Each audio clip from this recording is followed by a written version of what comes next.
सलाम लाहौर। मैं हूं नजम अली खान और प्रोग्राम में न्यूज़ नाइट, और आज हम बात करने जा रहे हैं एक बहुत ही अफसोसनाक साने के हवाले से।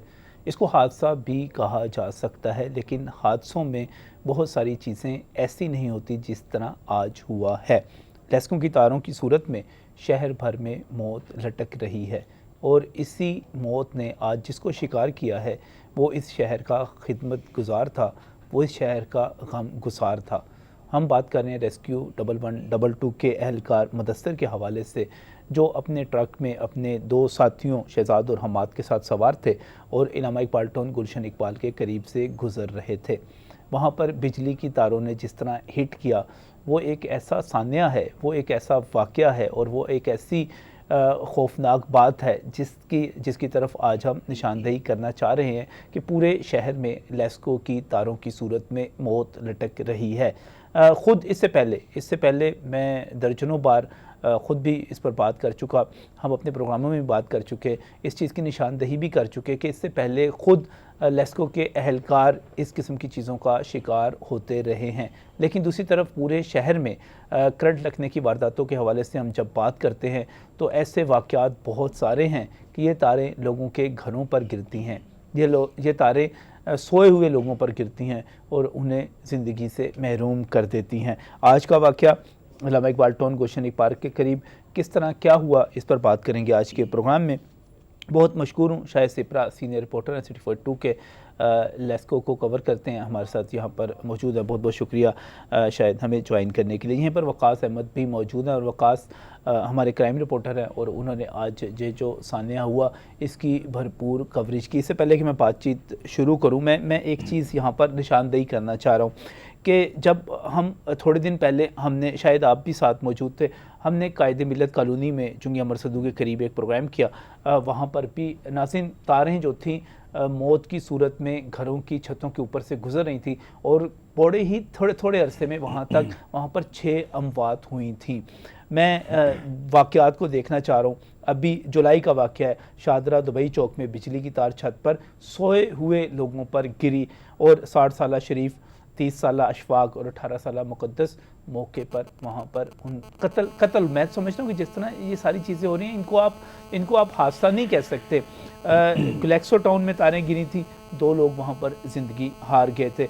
बाटापुर जलो मोड़ के करीब 11,000 केवी की तारें नहर में आ गिरी थी, और वहाँ पर 23 साला वसीम और 22 साला उस्मान जो थे, उस समय 3 दीगर नौजवान भी झुलस गए थे, और उनमें से 23 साला वसीम जो था उनकी हलाकत हो गई। ये सारे वाक़यात, इस तरह के वाक़यात की एक लंबी फहरिस्त मेरे पास मौजूद है जो होते रहे हैं, लेकिन आज वाला वाक़या भी खौफनाक है। और अगर हम अपने शहर के हवाले से बात करते हैं, ये पहले थोड़ी सी इसकी डिटेल बताएं। जब आप मौके पर पहुंचे, वहाँ पर लोग भी आए, वहाँ पर रेस्क्यू 1112 के लोग भी आए, क्या तफसील क्या है इस सारे वाक़े की?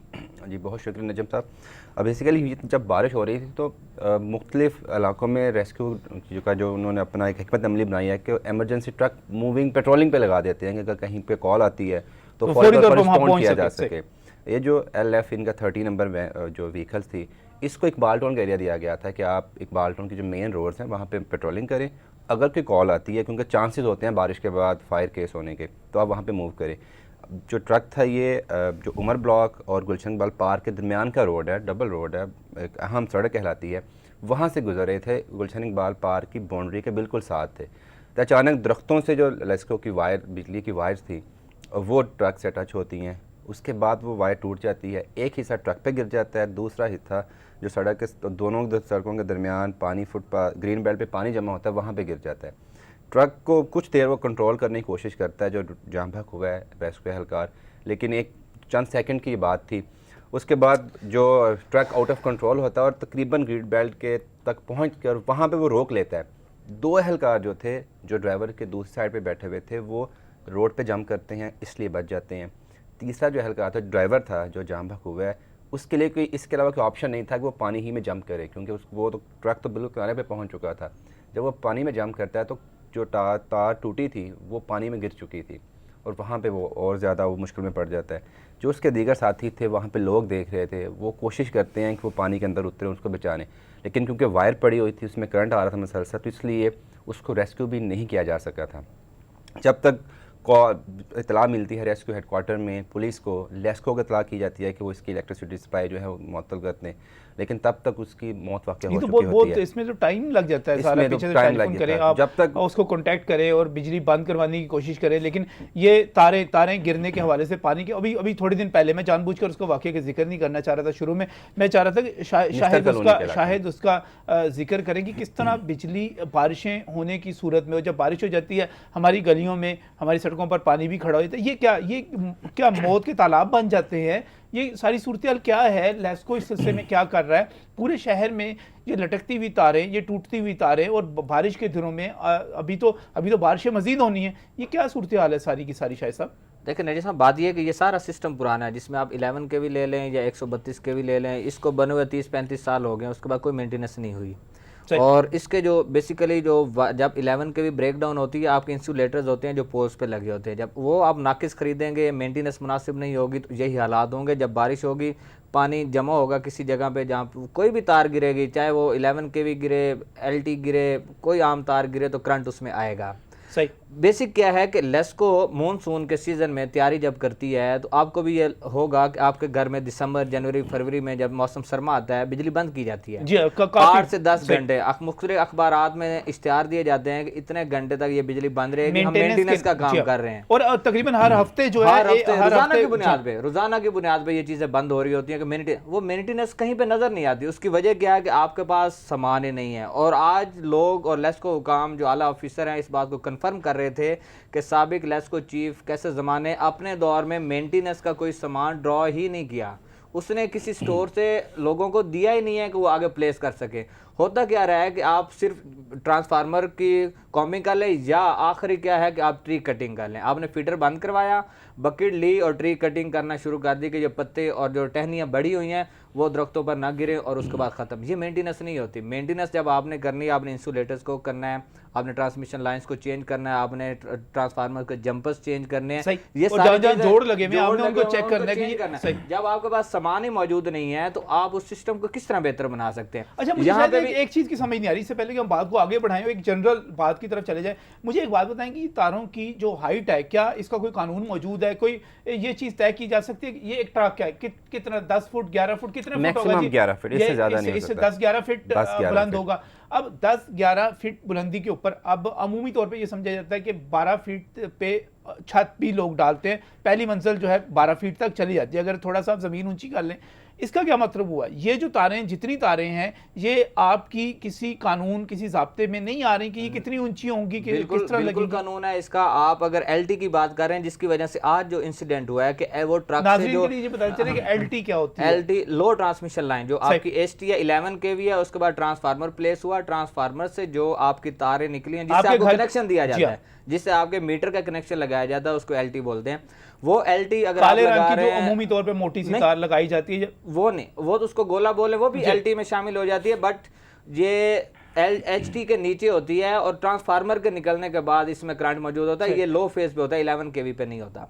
उसमें क्या हुआ कि वो टूटी, वो ट्रक के साथ अटकी। अगर कानून की बात करें, कंपनी कानून ये कहता है कि 15 फीट तक उसका जो कम से कम उसकी हाइट जो है वो 15 फीट तक होनी चाहिए, और उसके बाद अगर वो 15 फीट पे होती तो वो ट्रक के साथ बिल्कुल ना टकराती, क्योंकि ट्रक तो 15 फीट का बिल्कुल नहीं था, बिल्कुल भी नहीं था। और कम से कम 15 फीट का मतलब ये नहीं कि आपने 15 फीट रखना है, ये 17, 18, 20 तक जा सकते हैं। 15 से 20 फीट आपका स्टैंडर्ड है, आप उसको दौरान रखना है। ये क्या है कि ये 8 से 10 फीट तक थी। और इसमें अहम बात यह है कि वहाँ के रिहायशियों ने, चीफ इंजीनियर ऑपरेशन मियाँ अलीम है, उसके बाद सुपरिटेंडिंग इंजीनियर मुमताज़ खान है, एक्सियन इकबाल टाउन सस्पेंड हुए नदीम मलिक, DDT जुल्फ़कार बलोच के पास उसका चार्ज था, उसको लेटर लिखा। SDO केनार रोड नौमान है, उसको लेटर लिखा, वो रजिस्टर्ड है, वो उस पर स्टैंप लगी हुई है, लेस्को ने 1 अगस्त को वो रिसीव किया हुआ है। उस पर बड़ा क्लियर लिखा हुआ है कि इसमें ये जो LT लाइन आपकी गुजर रही है, यहाँ से ट्रॉलियाँ टकराती हैं, यहाँ से कोई ट्रक गुजरे वो टकराता है। उसके बावजूद 10 रोज़ गुजरे, 10 रोज़ पर लेस्को ने इस पर कोई इकदाम नहीं उठाया। उन्हें संगीन मसला था, कोई इस पर तवज्जो नहीं दी, और हालात ये हुए कि आज ये अफसोसनाक वाक़या हुआ।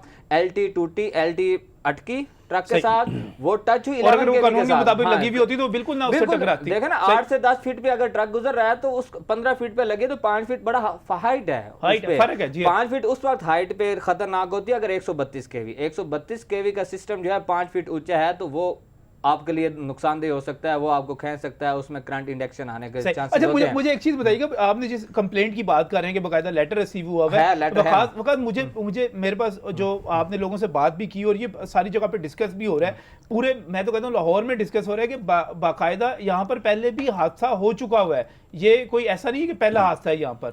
असल में जो आपने जिस कमी खताई की निशानदेही की थी वो तो डेफिनेटली है शहर में बहुत सारी जगहों पे, लेकिन इस हादसे के इसलिए थोड़ा सा मुख्तलिफ है कि इसके एक तो जो रोड था वो मेन रोड है, और फिर अगर आपके मेन रोड से एमरजेंसी व्हीकल्स नहीं गुजर सकती तो जो लोडेड गाड़ियाँ वो तो फिर ईजिली एक्सेस में आ जाएंगी। दूसरा ये है कि इसकी तारें जो थी वो नीचे थी, एक वजह हो सकती है उसकी मेंटेनेंस नहीं हुई थी। दूसरी इसकी सबसे बड़ी वजह यह थी कि 1.5 साल कबल जो दोनों पोल थे बिजली के गुलशन इकबाल पार्क की बाउंड्री वाल के साथ, वो दोनों टिल्ट हैं, एटलीस्ट वो 40 वो टेढ़े हुए हैं, क्योंकि लोगों ने बताया कि तकरीबन 1.5 साल कबल एक गाड़ी इसको हिट हुई थी कार, जिसकी वजह से खंबा टिल्ट हो गया। उन्होंने कंप्लेन की और पुलिस का ये भी कहना है कि जब उन्होंने मामला रफा दफा कराया तो लेस्को ने उस बंदे को, गाड़ी ड्राइवर को 15,000 जुर्माना किया था। अच्छा। जो उस बंदे ने कैश की शक्ल में लेस्को के जिम्मेदारों को दिया कि हमने इस खंबे की मेंटेनेंस करवानी है, लेकिन 1.5 साल बाद भी वो खंबा वैसे का वैसे ही है।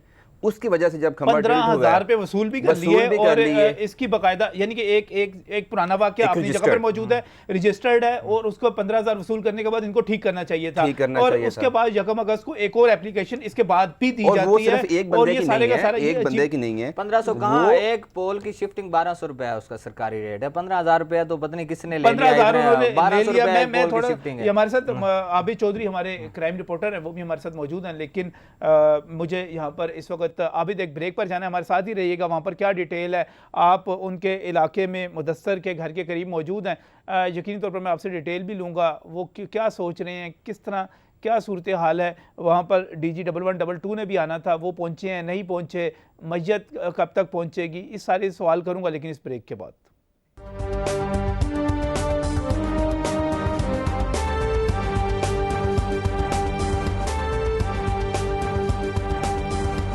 Welcome back from break. नासिन बात कर रहे हैं उस अफसोसनाक वाक़े उस साने के हवाले से जो आज इलामा इकबाल टाउन में हुआ, और मैं जब रेस्क्यू 1122 की बात करता हूं तो यकीनी तौर पर इसका हर अहलकार मेरे लिए उतना ही कीमती है जितना पाकिस्तान के लिए ईदी की ज़ात कीमती थी। ये लोगों की खिदमत करते हैं, लोगों के मसाइल, अभी जिस तरह वकास यहाँ पर बता रहे थे कि ये ट्रक पूरे का सिर्फ इसलिए मूव कर रहा था कि कहीं एमरजेंसी हो फौरी तौर पर वहाँ पहुँचा जा सके। वकास, आपने जो आज रिपोर्ट तैयार की, मैं चाह रहा हूँ इससे पहले कि मैं आबिद चौधरी साहब की तरफ जाऊँ, उनसे बात करूँ कि उनके अहल खाना के जज्बात क्या हैं, घर में क्या सूरत हाल है, किस तरह की ज़िंदगी गुजारी। इससे पहले हम इस रिपोर्ट को देखते हैं कि ये वाक़या हुआ कैसा जो आपने रिपोर्ट बनाई है, और शहरियों को ख़ास तौर पे उनकी बात इस रिपोर्ट में जो है वो ख़ास तौर पर गौर करके सुनने वाली है। इससे हमारे इदारों की कारकर्दगी खुलकर सामने आती है। वो रिपोर्ट दिखाइएगा ज़रा जो इस वाक़े के हवाले से बनाई गई है।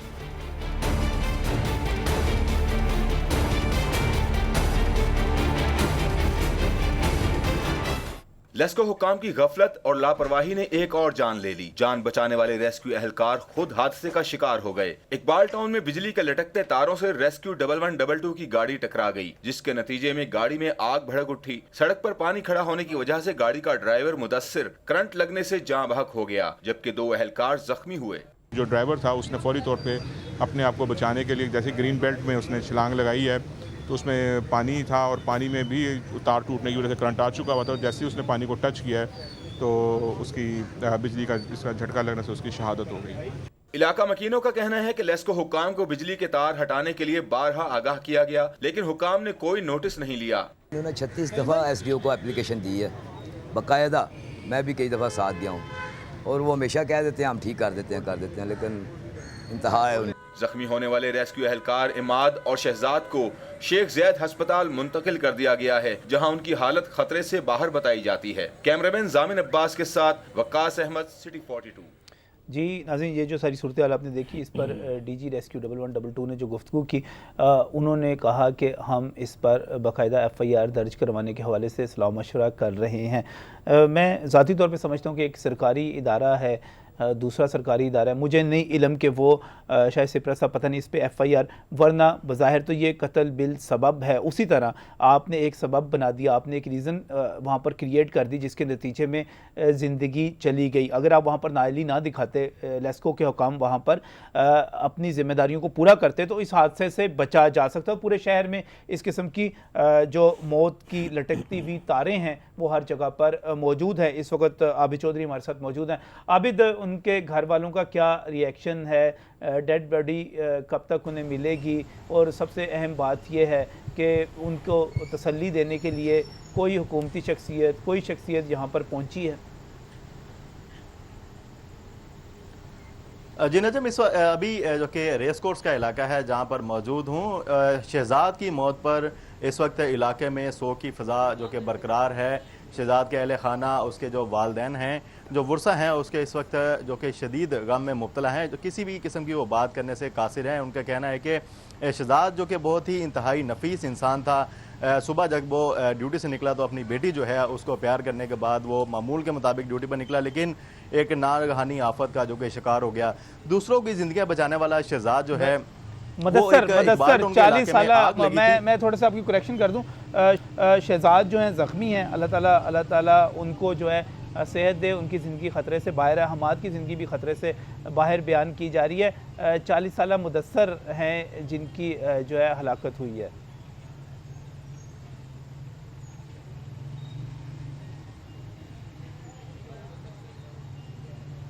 जी अच्छा, घर में क्या सूरत हाल है? मुदस्सर के घर में आबिद क्या सूरत हाल है इस वक्त?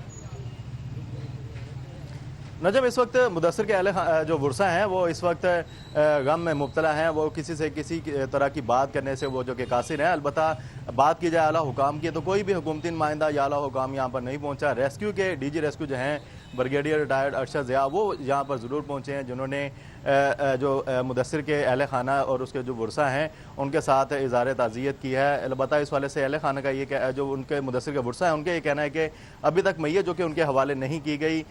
जो पुलिस हुकाम है उनका ये कहना है कि मुदस्सर की मैयत जो है वो पोस्टमार्टम के बाद वर्सा के हवाले की जाएगी। 11 बजे का वक्त दिया गया है, लेकिन उससे कबल ही जो इलाका है यहाँ पर इलाके में शोक की फ़ज़ा बरकरार है। इलाका मकीन जो है उनकी बड़ी तादाद यहाँ पर मौजूद है, जिनका ये कहना है कि मुदस्सिर जो कि इंतहाई नफीस इंसान था, ना कभी इलाके में कभी किसी से झगड़ा था। सुबह जो कि अपनी बच्ची को प्यार करने के बाद वह मामूल के मुताबिक ड्यूटी पे गया और जो नागहानी आफत है उसका शिकार हो गया। इस वाले से ज़राए का ये कहना है कि मुदस्सिर जब अपनी दीगर अहलकारों के हमरा दफ्तर से निकला तो एक बाल्ट उनके इलाके में एमरजेंसी थी जिसकी कॉल पर वो अच्छा, यहाँ पर मैं मुझे एक चीज़ बताइएगा, मुझे एक चीज़ बताइएगा आबिद के DG साहब भी यहाँ पर तशरीफ़ लाया, आपके अहले खाना से भी बात हुई। मेरा कंसर्न ये है कि क्या इस पर कोई अभी सलाह मशवरा जारी है या कोई फैसला किया गया कि इसके हवाले से कोई FIR दर्ज करवाई जाए, जो जिम्मेदार हैं उनको कड़ी सज़ा दिलवाई जा सके इस कोताही, इस नाअहली पर जिसने जान ले ली, एक कीमती जान ले ली, जान बचाने वाले फरिश्ते की जान ले ली जिसने।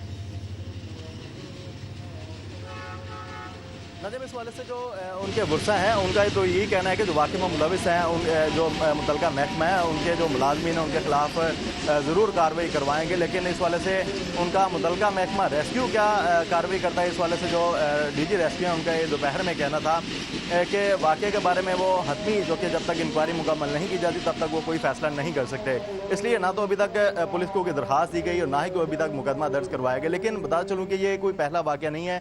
निश्ता कॉलोनी के इलाके में भी वही वाक़या पेश आया था जहाँ पर बारिश के दौरान ही बिजली की तारें गिरने के बायस 2 अफराद जो कि ज़िंदगी की बाजी हार गए थे। आज भी ऐसा वाक़या हुआ कि अपने दोनों साथियों को बचा लिया, लेकिन खुद जो कि रेस्क्यू वैन से जैसे ही निकला तो नीचे पानी में करंट था, वहाँ करंट लगने के बायस मुदस्सिर जो है मौका पर ही जाम बक हो गया। अच्छा, मुझे बताइएगा, हम इसको एक प्रेसिडेंट के तौर पे लेते हैं कि इससे पहले निश्तर कॉलोनी में भी बिल्कुल इसी तरह का वाक़या हुआ, तार वहाँ पर भी गिरी थी और वो तार भी गिरने की वजह जो थी लेस्को की नाकामी और नाअहली थी। वहाँ पर कोई FIR दर्ज हुई, वहाँ पर कोई कानूनी कार्रवाई हुई, वहाँ पर कुछ लोगों को पकड़ा गया कि हम उम्मीद रखें कि आगे भी पकड़ा जाएगा? जी बिल्कुल, वाकई की जब एक फुटेज मंजर यहाँ पर आई थी तो उसके बाद जो कि वज़ीर आज़म पाकिस्तान की जानिब से नोटिस लिया गया और मुतलका जो SDO थे उनके खिलाफ कार्रवाई यकीनन की गई। उनको जो कि OST भी बना दिया गया, उनके खिलाफ जो अहलकार थे उनके खिलाफ थाना निश्तर कॉलोनी में मुकदमा भी दर्ज करवाया गया। लेकिन ये वाक़या जो कि एक अलहदा है, इसमें यह बताया जा रहा है, इलाका मकीन है, उनका कहना है कि वाक़या के बारे में तहरीरी तौर पर दरख्वास्त जो है वो रेस्को हुकाम को दी गई, लेकिन उसके बावजूद कोई कार्रवाई नहीं की गई, जिसके बायस आज ये वाक़या पेश आया जिसमें कीमती जान का ज़िया हुआ और रेस्क्यू एहलकार मुदस्सिर जो है वो मौका पर ही जाम बक हो गया। उसके 2 दीगर साथी थे वो जो कि अभी भी जी तशवीशनाक बड़ा हालत बड़ा में अभी अफसोसनाक, अस्पताल में बहुत ही मौजूद हैं। अफसोसनाक वाक़या है। बहुत बहुत शुक्रिया आबिद हमें ज्वाइन करने के लिए। और इस पर मैं ये जानना चाहूँगा कि आपको, हम क्राइम रिपोर्टिंग के हवाले से बात करें, आपको क्या लगता है कि ये मुकदमा कितना मजबूत हो सकता है, लोगों को किस हद तक इसको लोगों को सज़ा मिल सकती है ताकि आइंदा जो है कोई अपनी परफॉर्मेंस के हवाले से लोगों की ज़िंदगी तो ज़ाया ना हो उससे? मेरा ख्याल में जो रियासत है ना, उसके लिए आम शख्स की मौत मानी नहीं रखती। आबिद जो बात कर रहा था कि निश्तर कॉलोनी में वायर गिरने से 2 बंदों की डेथ हो गई, वो एफआईआर के तहत दर्ज हुई 20-25 उसकी। दिन बाद एक फुटेज सीसीटीवी सामने आती है, मीडिया उसको हाईलाइट करता है, उसके बाद प्राइम मिनिस्टर नोटिस लेता है और एफआईआर हो जाती है। अगर हर काम अगर प्राइम मिनिस्टर ने नोटिस लेके करना है, 2 और इंसानों हर की जान चीज गई मीडिया है। पर आने के बाद ही होना है। रियासत 20-25 अपने दिन बाद अगर फराइज वो फुटेज, अगर वो वीडियो ना सामने आती तो तो कुछ भी नहीं 20-25 होना दिन था। तक तो लेस्को के एहलकार और उनके हुकाम उसी तरह बैठे हुए थे, उसी कोई तरह से नोटिस नहीं बैठे था। हुए थे, कोई नोटिस मुतलका नहीं था, पुलिस जो थी कुछ वो उसी नहीं तरह हुआ बैठी हुई था। थी, कोई नोटिस नहीं था। पुलिस आप खुद को ये कह के बरी जिम्मा करार दे देती है कि हमें दरख्वास्त उसे नहीं कोई मिली। दरख्वास्त नहीं है। एप्लीकेंट जो होते हैं, जो निश्तर कॉलोनी वाले भी लेकिन थे, मेरे ख्याल में उनकी हैसियत शायद वो नहीं थी। एफआईआर का मतलब होता है फर्स्ट इंफॉर्मेशन रिपोर्ट, और उसमें फर्स्ट इंफॉर्मेशन चाहे किसी मुहर्रिर को मिल जाए, पुलिस के एहलकार को मिल जाए, किसी जासूस के जरिए, किसी मुखबर के जरिए मिल जाए, वो रिपोर्ट होती है, लेकिन रिपोर्ट दर्ज नहीं की जाती है। पुलिस होता मौके ये पे है, दर्ज- रपट पुलिस मौके पे दर्ज हो जाती जाती है, है, पुलिस मौके पे उसकी देखें। रपट दर्ज हाँ। होती है। होता ये है निश्तर कॉलोनी में जो हुआ कि लेस्को ने पुलिस के ताउन से जो एप्लीकेंट थे, जो मुतासरीन थे, उनको प्रेशराइज कर लिया कि जी आप ये हादसा था। लेकिन ये जिम्मेदारी ये है कि जो लोग बैठे हुए हैं किसी भी डिपार्टमेंट के, वो पुलिस के हों, वो लेस्को के हों, वो हुकूमती नुमाइंदे हैं और उनकी कुछ जिम्मेदारी हैं। उन्होंने एक काम सिस्टम चलाने के लिए बैठे हुए हैं ना, वो सिस्टम अलहदा से उस केस को आप छोड़ दें। इसमें तो निशानदेही की जा चुकी है ना, इसमें तो लोगों ने निशानदेही कर दी कि जी आपका ये मसला है, इसको दूर करें। सही। और उसके बाद भी अगर जो मुतलका अफसर है वो उसको नहीं करता, इस मतलब है कि वो उसमें उतना ही जिम्मेदार है जितना कि किसी को होना चाहिए। वो उसकी गफलत की वजह से मौत वाक़ हुई है आज। सही। और जब ये तो- हम मेंटेनेंस की बात करते हैं, अभी जिस तरह आप निशानदेही कर रहे थे कि अगर मेंटेनेंस का काम होना होता तो जो टिल्ट हुए हुए जितने आपके खंबे हैं बिजली के और जो जितने मुड़े हुए हैं, जितने झुके हुए हैं, वो सारे के सारे भी मेंटेनेंस के काम में ही आते हैं। तो ये कोई इसका तरीकाकार नहीं, क्योंकि बहुत सारे इलाकों में खंबे टेढ़े हैं और उसका कोई नोटिस नहीं लेता। देखिए नजम भाई, 2-3 वजूहात हैं। कंपनी है एक, उसका सरबराह है। आप देखें कि जहाँ पे सिफारशी भर्तियाँ होंगे, जहाँ पे जूनियर आप ऑफिसर्स को बड़ी सीटों पे तैनात करेंगे और सिफारिशों की बुनियाद पे जहाँ पे तैनातियाँ होंगी, वहाँ पे यही हालात होंगे। आप जिस सर्कल की आप बात कर रहे हैं, उसका जो चीफ इंजीनियर है वो सुपरिटेंडिंग इंजीनियर है, वो ग्रेड 19 का ऑफिसर है मियाँ अलीम। उसको साउथ सर्कल डिफेंस से OSD बनाया गया था नाकिस कारकर्दगी की बुनियाद पे।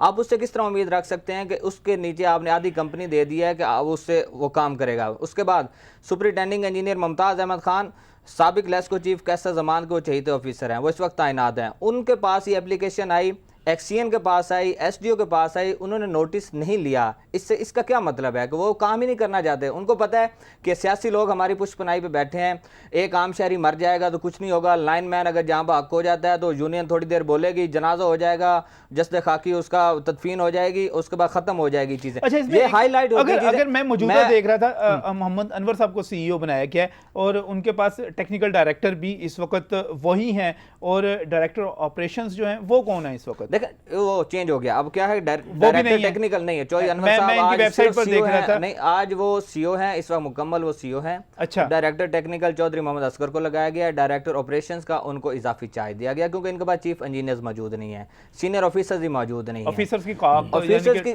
देखें, साबिक CEO ने क्या किया था कि लेस्को के जो चीफ इंजीनियर्स प्रमोट हुए उनको तो कंपनी बदर करवाया। लेस्को में सीनियर ऑफिसर रहा ही नहीं है, तो अब तैनातियां कहां से करेंगे? 2 सीनियर ऑफिसर्स खालिद सईद अख्तर और तारिक पाशा, उन्होंने इस टर्मिनेशन से 2 रोज़ कबल जो है अराइवल दी, उन 2 की पोस्टिंग होगी। उसके बाद आपकी सीटें खाली, आपके पास CFO नहीं है, आपके पास कंपनी सेक्रेटरी नहीं है, आपके पास चीफ इंजीनियर मटीरियल मैनेजमेंट नहीं है जिसने मटीरियल खरीदना है।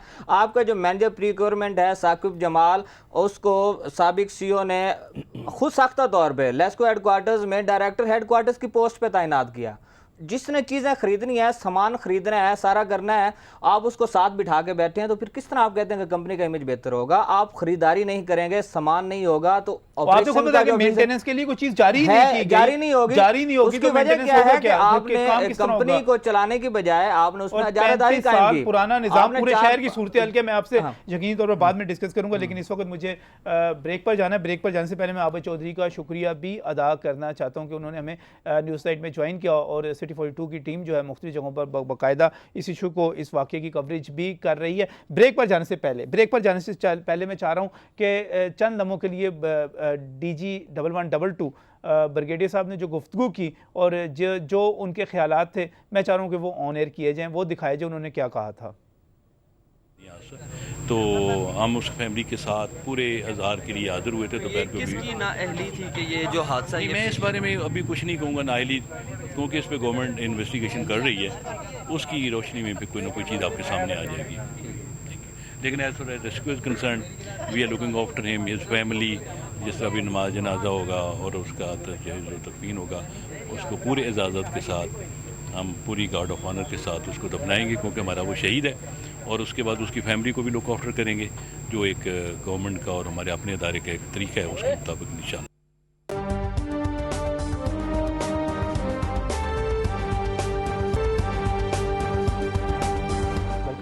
नाज़रीन, जब हम बात करते हैं लेस्को के हवाले से और बिजली के निज़ाम के हवाले से, यकीनी तौर पूरे शहर में आपको बिजली का निज़ाम नज़र आएगा। मैं यकीनी तौर पर चीन, मलेशिया, सिंगापुर, इस तरह के दीगर जदीद ममालिक की बात नहीं करता जहाँ पर तो हिफाजती इंतज़ामात पूरे किए जाते हैं, ज़ेर ज़मीन निज़ाम है। हमारे भी शहर में बहुत सारी स्कीमें ऐसी हैं, आप DHA की स्कीम्स को ले लें, आप लेक सिटी चले जाएँ, आप बाकी जगहों पर चले जाएँ, आपको अंडरग्राउंड वायरिंग नज़र आएगी। लेकिन दूसरी तरफ अगर हम शायद सिप्रा साहब अपने पूरे शहर को देखें, अपनी मार्केटों को देखें, अपने इलाकों को देखें, और ख़ासतौर पर आप शाह आलम मार्केट चले जाएँ, आप पिछड़े चले जाएँ, आप अनारकली चले जाएँ, तारों के किस तरह, अब उर्दू बाजार चले जाए, तारों के किस तरह गुच्छे, वो जो है ना बिल्कुल इतना बड़ा, और दर्जनों क्या, 20 क्या, बल्कि बाज़ जगहों पर सैकड़ों मीटर जो है लगे हुए होते हैं।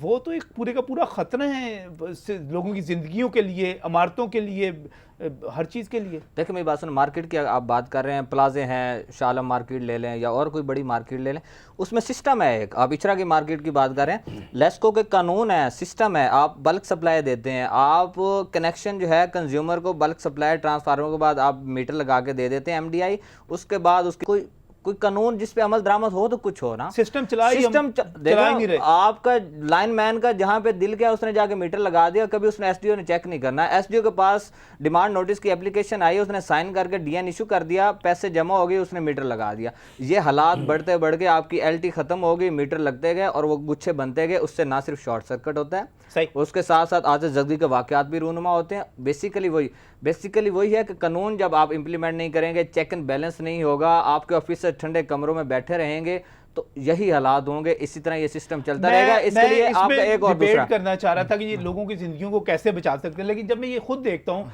कि ये अपने अहलकारों को, अपने लाइनमैनों को नहीं बचा सकते, उनके लिए हिफाजती इंतजामात नहीं करते। अभी मैं कल परसों खबर देख रहा था कि इनके बड़े कोई सीनियर लाइनमैन थे, उनकी शहादत हुई। शेरावाला सब डिवीजन में 50 साल है वो जी, 50 साल वो उम्र गुजर गई थी उनका इसी फील्ड में काम करते हुए।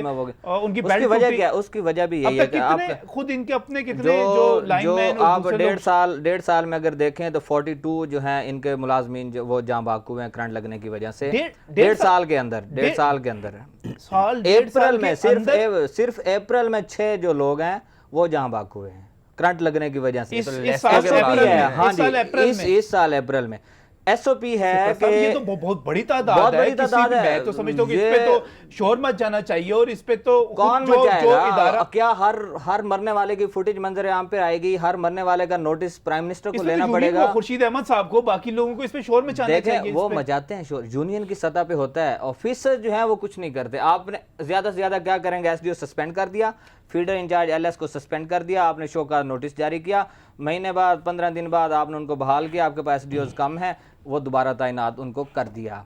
इंप्लीमेंट नहीं करते। एक फीडर है, अगर उस पर काम करना है, कोई ब्रेक डाउन हुई है तो LS का काम है कि वो ग्रिड स्टेशन पे जाए, वो फीडर की ट्रॉली खींचे, वो बंद करवाए, और उसके बाद पोल जिस पे उसको चढ़ाने जा रहा है लाइनमैन, उसकी अर्थिंग करे। यहाँ पे फ़ोन पे होता है शट डाउन ले ली, उसके बाद लाइनमैन को पोल पर चढ़ा दिया, अर्थिंग का कॉन्सेप्ट नहीं है, और एक पोल से 3-3 4-4 फीटर गुजर रहे होते हैं, और किसी से भी आपका हाथ टच हुआ है तो आपकी मौत वाकई होती है, और यही हालात हो रहे हैं। आप देख, ये तो छोटी है, आप देखें 132 में आपको याद कराऊं जहां हमने प्रोग्राम किया था, एक जहां बच्चा झुलसा था और उसमें जहां भाग भी हो गया, उसके साथ जो दूसरी कानूनी है वहां पर ज्यादा 132 लिफो ग्रिड वाला। आप जीएससी उसका सिस्टम चलाते हैं 132। जीएससी का जो प्रोजेक्ट डायरेक्टर है बेसिकली वो एलएस है, वो लेस्को में एलएस भर्ती हुआ, उसने बाद में इंजीनियरिंग की। एलएस क्या होता है जी? लाइन सुपरिटेंडेंट होता है। अच्छा, लाइन सुपरिटेंडेंट मतलब वो इंजीनियर नहीं होता, उसके जरूरी नहीं है कि उसने कोई डिप्लोमा किया होता है टेक्निकल डिपार्टमेंट। उसके बाद उसने इंजीनियरिंग की, इंजीनियरिंग करके कोर्ट में गया, कोर्ट के थ्रू एक्सीएन बन गया, और उसके बाद हमारे साबिक सीईओ जो हैं उन्होंने उनको प्रोजेक्ट डायरेक्टर जीएससी, बहुत ही इंपॉर्टेंट डिपार्टमेंट है, 132 केवी का सिस्टम चलाना, और आपने उस पर एलएस को तैनात किया हुआ है, जूनियर 3 एक्सीएन को आपने पीडी लगाया हुआ है। तो इन हालात में ना तजर्बाकार जब आप ऑफिसर तैनात करेंगे। और दूसरा, अमर सिद्दीकी को आपको बताऊं, हमजा टाउन की एफआईआर हो जाती है 322 एक्ट के तहत, अमर सिद्दीकी को क्यों नहीं होती? बच्चा वो भी तो, उसकी भी तो डेथ होती है करंट लगने की वजह से। वहां का जो एक्सीएन है वो आपके अरकान कौमी असम्बली का वो दमाद है, उसकी वजह से नहीं एफआईआर हो रही। उसके बाद इलाहाबाद में एसडीओ पे अगर वो तार गिरती है, एक मेहनत कश जहाँ भाग होता है, उस पर एफआईआर हो जाती है एसडीओ पे। यहाँ पे अगर अरकान कौमी और सूबाई असम्बली सामने है तो उस पर एफआईआर नहीं होती। जब ये सिस्टम चलेगा, आप सियासी बुनियादों पे एफआईआर भी कराएंगे, प्राइम मिनिस्टर नोटिस लेंगे, आबी शेर अली साहब आके तहकीकात करेंगे, तो इस तरह सिस्टम नहीं चलेगा। सिस्टम चलेगा अभी उम्मीद की जा सकती है। मैं ऐड करना चाह रहा हूँ एक छोटी सी चीज़। चोई अनवर साहब आए हैं, जीएम टेक्निकल रहे हैं यहाँ पे, बेसिकली सारा टेक्निकल डिपार्टमेंट उन्होंने टेक्निकल यहाँ पे जीएम बतौर अपनी तैनाती गुजारी है। अब उम्मीद जो है, उम्मीद की जा सकती है कि सिस्टम बेहतर होगा। जिस तरह अब उनकी ट्रांसफ़र पोस्टिंग हो रही है, लोगों की अपॉइंटमेंट्स हो रही हैं, कल से तबादले हो रहे हैं, उससे लगता है कि वो सिस्टम को चलाना चाहते हैं। बट अगर इसमें फिर पॉलिटिकल प्रेशर आएगा, सियासी बुनियादों पे तैनातियाँ होंगी, तो वही हाल होगा जो अभी चलता आ रहा है। नहीं, मैं इसको जनरल एक पूरे शहर की सूरत हाल को बेहतर बनाने के हवाले से आप क्या समझते हैं? कभी इन्होंने कोई स्टडी करवाई कि इस यानी कि ये तो सिर्फ 2 खंभों की बात की जा रही है जो टेढ़े हो गए, पूरे शहर में ऐसे खंभे मौजूद है, ये तो सिर्फ एक तार के गिरने की बात की जा रही है। क्या पूरे शहर की कोई ऐसी स्टडी मौजूद है कि कहाँ कहाँ खतरात मौजूद हैं, कहाँ कहाँ हमें बेहतर करना चाहिए, हमें उसके लिए कितना बजट दरकार है, इस किस्म की कोई स्टडी मौजूद है? कोई स्टडी नहीं है। मुझे आप बताएं, ग्रिड स्टेशन अगर आपने बनाना है जहाँ पे अरबों रुपए का पैसा आना है, आपको टेंडर आपने करने हैं, वहां पे तो आ जाएगा। अच्छा। इस सिस्टम की कोई स्टडी नहीं है, कोई नहीं पता। जहां पर ग्रिड स्टेशन में आज आप खबर जो ब्रेक कर रहे थे कि नैब को जो सारा रिकॉर्ड गया है, जहां वो पे अगर वहां पर करप्शन हो रही है, वहां पर कोई स्टडी नहीं है, तो ग्रिड स्टेशन से बाहर कहां पे बाहर पे कौन निकलेगा? कोई भी नहीं निकलेगा। आप किसी भी इलाके में चले जाएं, एलटी लटकी हुई है आपकी, 11 के भी खंबे जो हैं वो आपके शेड्स में आए हुए हैं, घर लोगों ने बनाए हुए हैं, 132 के भी आपकी छत के ऊपर से गुजरे। ये खरबों रुपए का प्रोजेक्ट है। और एक और आपको मैं इंकिशाफ कर दूं, लेस्को के पास इस वक्त जो ट्रांसमिशन सिस्टम है वो 3500 मेगावाट बर्दाश्त कर सकता है। लेस्को की जो डिमांड जाती है वो 5000 तक जाती है मौसम गर्मा में। अगर किसी सूरत गवर्नमेंट आने वाले कल में जब भी कभी अगर वो बिजली पूरी कर लेती है और लाहौर को बिला ततुल 24 घंटे बिजली देती है, पूरे शहर को देती है, तो आपका सिस्टम डैमेज हो जाएगा, इसी तरह टूटेगा, इसी तरह तारें गिरेंगी, आपका सिस्टम अफोर्ड नहीं करेगा। अच्छा, एक और खतरे वाली बात जो मुझे नजर आती है, ये तारें टूट जाती हैं, फिर उसके बाद जो जोड़ लगाए जाते हैं, बहुत सारे लोग कहते हैं कि वो जोड़ बड़े खतरनाक होते हैं।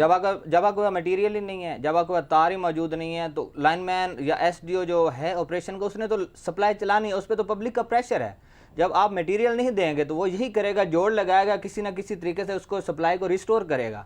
आप चैनल्स उसको हाईलाइट कर रहे होंगे, एहतजाज हो रहा है, लोग सड़कों पे निकले हुए हैं, तो उसकी कोशिश होगी कि लाइट सप्लाई जो है बिजली बहाल हो जाए किसी तरह, चाहे वो जितने मर्जी जोड़ लगते हैं, जितने मर्जी कच्चे लगते हैं, जिस तरह मर्जी होता है वो लगाएगा, वो लाइट चलाएगा। ट्रांसफार्मर डैमेज होगा, वो अपने दफ्तर पर बनाएगा, जहाँ एक ट्रांसफार्मर 2.5 लाख है, आप 12,000 में उसकी मरम्मत करवा रहे हैं।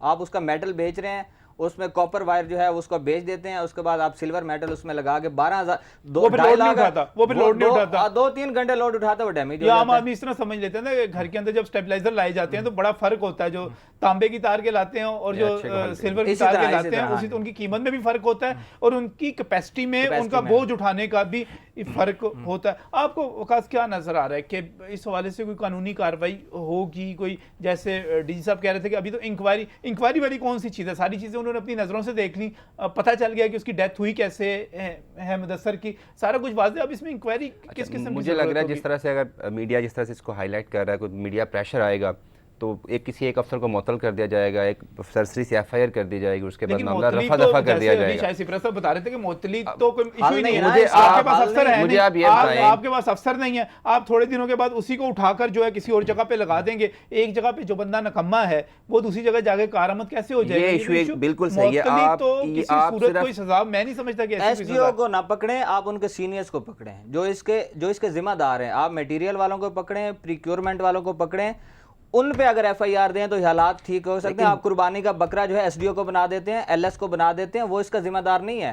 SDO के पास सामान आएगा तो क्यों नहीं लगाएगा? वो अपना सिस्टम क्यों नहीं बेहतर करेगा? डिपार्टमेंट के लिए अपने बंदों की हलाकत जो है वो मानी नहीं मैं रखती। यही देख रहा था, उसके लिए पब्लिक का क्या मैटर क्या है? और वो भी आम बंदा, अगर लेस्को के जैसा सिपरा बता रहा था कि एक साल में 20-25 लोग उसकी मरम्मत के लिए अपनी ड्यूटी के दौरान जाम बहक हो जाते हैं, अपनी ही 40 से जायद बता रहे हैं तो उसके बाद कि कोई एक सवा साल 1.5 साल के अंदर ना तो कोई एहतियाती तदाबीर अपनाई गई है, ना ही उस सिस्टम के फ्लॉज दूर करने की कोशिश की गई है।